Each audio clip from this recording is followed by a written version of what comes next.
नमस्कार मित्रांनो, तुम्ही जर आपलं मतदान कार्ड म्हणजेच वोटर आय डी काढलेलं असेल व त्या वोटर आय डी मध्ये आपली जी माहिती असेल तर ती जर चुकलेली असेल तर आता आपण या माहितीमध्ये दुरुस्ती करू शकता. ती सुद्धा आपल्या आधार कार्ड किंवा इतर कोणत्याही डॉक्युमेंटच्या सहाय्याने आपण ही दुरुस्ती करू शकता. तर मित्रांनो, या व्हिडिओमध्ये आपण आपल्या वोटर आय डी मध्ये चुकलेली माहिती दुरुस्त कशी करायची तर याबद्दलची संपूर्ण माहिती पाहूयात. तर त्यासाठी व्हिडिओ शेवटपर्यंत पहा. तर मित्रांनो, यासाठी आपण आपल्या मोबाईलमध्ये प्ले स्टोअरमध्ये वोटर हेल्पलाईन असं सर्च करायचं आहे आणि वोटर हेल्पलाईन हे ॲप जे आहे तर ते आपल्या मोबाईलमध्ये आपण हे ॲप इन्स्टॉल करून घ्यायचं आहे.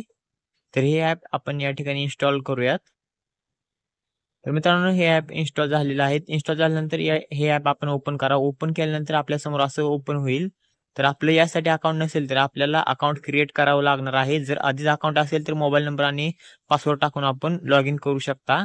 तर आपल्याला यासाठी अकाउंट नसेल वोटर हेल्पलाईनसाठी तर आपल्याला नवीन अकाउंट जे आहे तर ते न्यू युजर या बटनवर क्लिक करून नवीन अकाउंट जे आहे तर ते क्रिएट करावं लागणार आहे.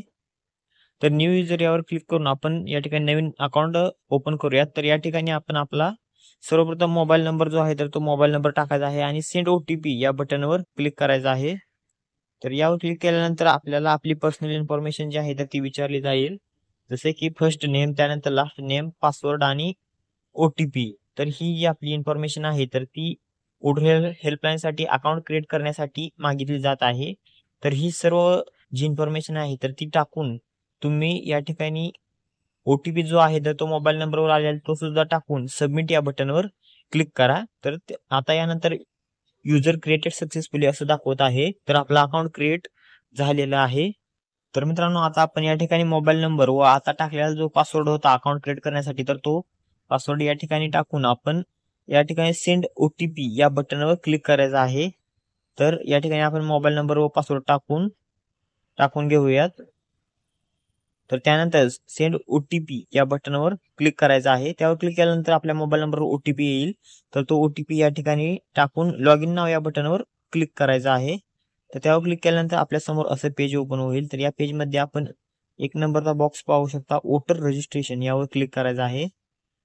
तर यावर क्लिक केल्याच्या नंतर आपल्यासमोर विविध ऑप्शन दिसतील, जसे की वोटर आय डी नवीन रजिस्ट्रेशनचा ऑप्शन असेल, तर त्यानंतर इतरही ऑप्शन दिसत आहे डिलिटेशन वगैरे. तर यामध्ये खाली स्क्रोल करून फॉर्म 8 करेक्शन ऑफ एंट्रीज हा जो ऑप्शन आहे form number 8 correction of entries यावर क्लिक करायचा आहे. तर यावर क्लिक केल्यानंतर तर मित्रांनो, आपल्यासमोर या ठिकाणी लेट स्टार्ट या बटनवर क्लिक करायचं आहे.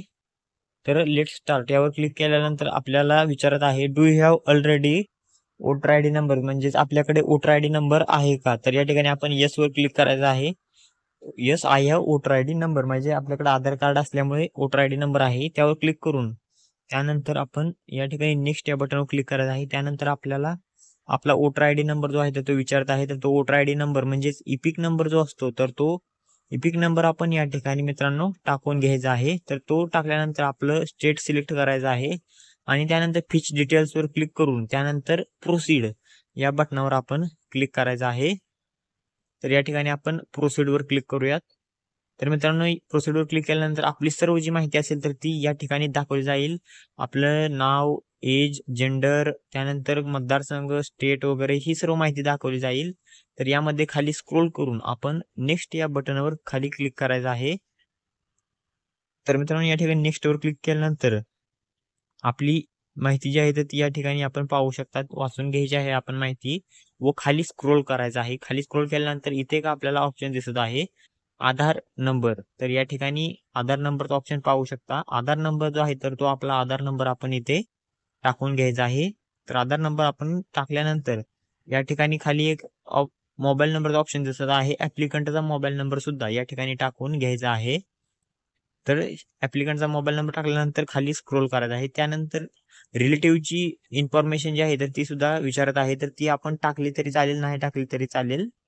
तर आपण या ठिकाणी नेक्स्टवर क्लिक केल्यानंतर आपल्याला वोटर आय डी मध्ये काय करेक्शन करायचं आहे तर ते विचारत आहे. त्यामध्ये शिफ्टिंग ऑफ प्रेसिडेन्स म्हणजे ऍड्रेस चेंज करायचा आहे का, त्यानंतर correction of entries in existing electoral roll, त्यानंतर issue of replacement EPIC without correction म्हणजेच आपल्याला नवीन वोटर आय डी मागवायचा आहे का, त्यानंतर request for making as a person with disability, म्हणजेच डिसॅबिलिटी पर्सनची रिक्वेस्ट जी आहे तर ती टाकायची आहे का, तर हे ऑप्शन आपणास अशा प्रकारे दाखवले जातील. तर या ऑप्शन मधील आपण correction of entries in existing electoral roll हा जो ऑप्शन दिसत आहे 2 नंबरचा, तर या 2 नंबरच्या ऑप्शनवर आपण क्लिक करायचं आहे आणि यावर क्लिक केल्यानंतर नेक्स्ट या बटनवर क्लिक करायचं आहे. त्यानंतर आपल्याला आपली कोणती माहिती करेक्शन करायची आहे ती दाखवली जाईल. त्यामध्ये name, gender, date of birth असेल, त्यानंतर relation type, relation name, address, mobile number आणि फोटो ही माहिती जी आहे तर ती दाखवली जाईल. तर यामध्ये आपण यापैकी कोणतीही इन्फॉर्मेशन असेल तर ती आपण चेंज करू शकणार आहात. तर मित्रांनो, आपण ही जी आहे माहिती यामध्ये आपण date of birth for example म्हणजे उदाहरण सांगूया, जर आपल्याला डेट ऑफ बर्थ चेंज करायची असेल आपल्या वोटर आय डी म्हणजे जर ती चुकली असेल तर त्यासाठी आपण डेट ऑफ बर्थ म्हणजे चा ऑप्शन जो आहे तर तो ऑप्शन आपण क्लिक करायचा आहे. त्यावर क्लिक केल्यानंतर नेक्स्ट वर क्लिक केल्यानंतर आपल्याला इथे डेट ऑफ बर्थ टाकण्यास सांगत आहे. तर ती डेट ऑफ बर्थ आपण इथे टाकायची आहे. त्यानंतर डेट ऑफ बर्थचा प्रूफ मागत आहे, डॉक्युमेंट एखादं डॉक्युमेंट मागत आहे. तर यामध्ये विविध डॉक्युमेंट आहेत, तर त्यापैकी एक डॉक्युमेंट आपण अपलोड करायचं आहे. तर यामध्ये आपण डेट ऑफ बर्थ प्रूफसाठी पॅन कार्ड सिलेक्ट करूयात व यासाठी आपण या ठिकाणी पॅन सिलेक्ट करून पॅन कार्डचा फोटो जो आहे तर तो आपल्याला या ठिकाणी अपलोड करावा लागणार आहे. तर आपण या डेट ऑफ बर्थच्या प्रूफसाठी पॅन कार्ड अपलोड करूयात. तर या ठिकाणी पॅन कार्डचा फोटो आपण गॅलरीतून सिलेक्ट करत आहोत. तर पॅन कार्डचा फोटो सिलेक्ट केलेला आहे आणि या ठिकाणी अपलोड झालेला आहे. त्यानंतर आपला ॲप्लिकंटचा मोबाईल नंबर जो आहे तर तो मोबाईल नंबर आपण या ठिकाणी टाकून घ्यायचा आहे. तर मोबाईल नंबर टाकल्यानंतर खाली अपलोड पिक्चर म्हणून येत आहे, म्हणजेच अपलोड पिक्चर म्हणजे आपलं जे वोटर आय डी येणार आहे नवीन, तर त्या वोटर आय डीवर हे आता जे पिक्चर आपण अपलोड कराल तर ते पिक्चर आपल्या वोटर आय डीवर येईल. तर आपल्याला या ठिकाणी पिक्चर सिलेक्ट करायचा आहे. तर आपण या ठिकाणी आपला फोटो सिलेक्ट करूयात. तर फोटो सिलेक्ट केलेला आहे मित्रांनो आपण या ठिकाणी. तर या ठिकाणी नेक्स्ट या बटनवर क्लिक करायचं आहे.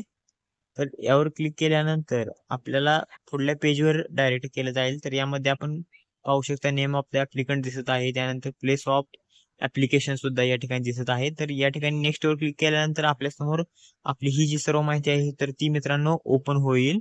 तर ही सर्व माहिती आपण एकदा चेक करून घ्या नीट बरोबर आहे का, व यानंतर बरोबर असेल तर कन्फर्म या बटनवर क्लिक करा.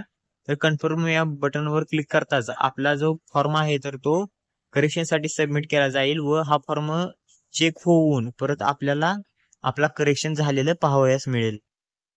तर मित्रांनो, हा जो आपल्याला रेफरन्स आय डी मिळालेला आहे तर तो रेफरन्स आय डी नीट ठेवा व आपण आपल्या सबमिट केलेल्या फॉर्मचा स्टेटस सुद्धा ऑनलाईन चेक करू शकता या ॲपद्वारे. तर मित्रांनो, या व्हिडिओमध्ये इथेच थांबूया. धन्यवाद.